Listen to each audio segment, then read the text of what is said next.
watching The Drive with Jeff and Cody. And it is the end of Movember edition, so you can see this gorgeous, gorgeous stash. It's looking good.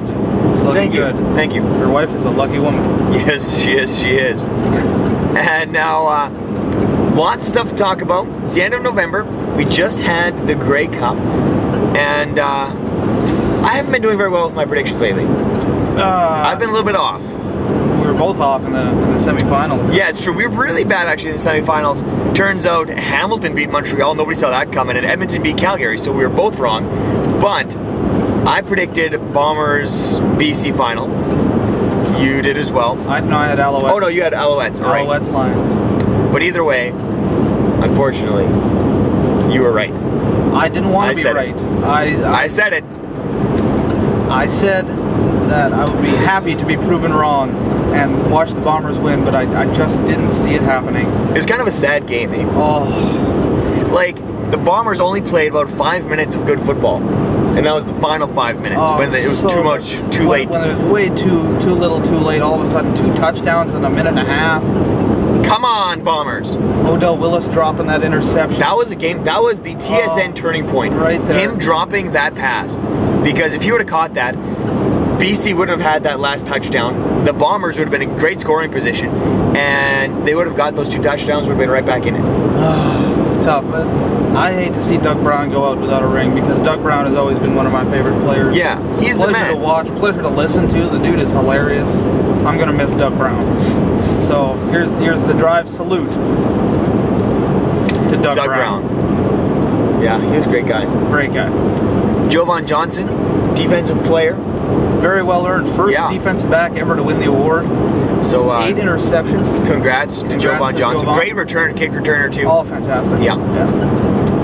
So my other prediction though, I think we talked about this a couple weeks back. NBA lockout.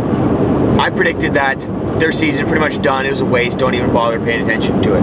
No. Turns out, you're wrong. Yeah. You just really have not been getting good predictions. Today's not been a good day. It's not your day. Not on my day. Time to, maybe you should hand in those lottery tickets. I wouldn't buy them anymore. You're just not, it's not going to happen. No. And maybe I should just make some outrageous bets. I am going to bet the Winnipeg Jets will not win the Stanley Cup. I predict the Portage Terriers won't win the MJHL Championship. Hopefully with his luck, this will... And hopefully, with my luck, we'll be seeing both. I'd be happy to be proven wrong again. But NBA lockout over. Yeah, it's over. So a bunch of big, overpaid crybabies now get to work again. Work. I wouldn't mind half of your salary, I'm just saying. It's true. There's a bunch of free agents now up for grabs. Lots of centers. Well, nobody really cares. What about those players who are playing in China who don't have escape clauses? Yeah, they're stuck in China. You're going to have to play in China for the rest of the year. It's true. Good All luck. your clothes will be like too short and too tight because you're huge and nobody else in China is that big. Wow. Prejudiced comments from Cody Bueller here on The Drive. But it's true. Let's generalize all Asians. Hey, Cody? I've had friends go there and be like, I have a hard time, they have a hard time finding clothes because they're too big. Don't try and rationalize It's your true. thoughts. It's happened. I've known people who had it happen. Listen, Whitey. Okay.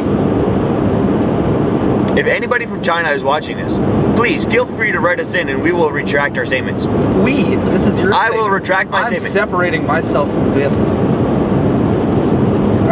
If anybody writes in from China, you have to be from China, I will retract the statements that basketball players will have a hard time finding clothes there. Okay, there's one more topic. Let's get off of Okay.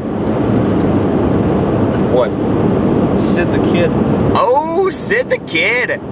Big news in the NHL. He's back. He's back. What a return to first game back, 4 points. Yeah, I know. Insane, and all of a sudden fantasy hockey owners everywhere are excited because the guys who had Ovechkin in the league now look like idiots. It's true. Ovechkin really sucking, which I'm happy about. I'm not a big Ovechkin fan, so the fact that he sucks right now. And he got his coach fired too. Yeah, that's the thing.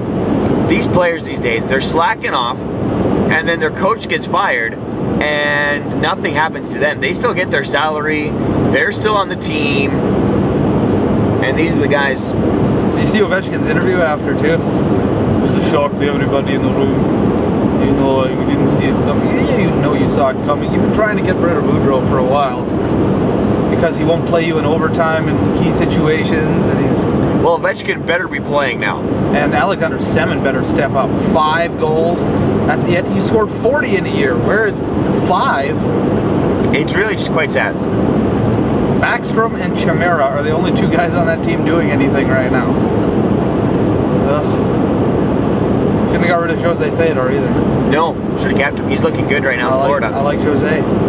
Florida's looking good. Looking That's a surprise. I feel good because everybody thought I was dumb when in my fantasy draft I picked up Weiss and Fleischmann. Those were good picks. And now who's rolling in the points? Who's 6-1? That is true. He's killing the fantasy league right now. He seems to catch every team when their guys get hurt or suspended. You know it. He's paying somebody for this league. That's all I'm saying. You're watching The Drive with Jeff and Cody. Oh, and rest in peace, Cody's mustache. It'll probably not be on an episode again for a while.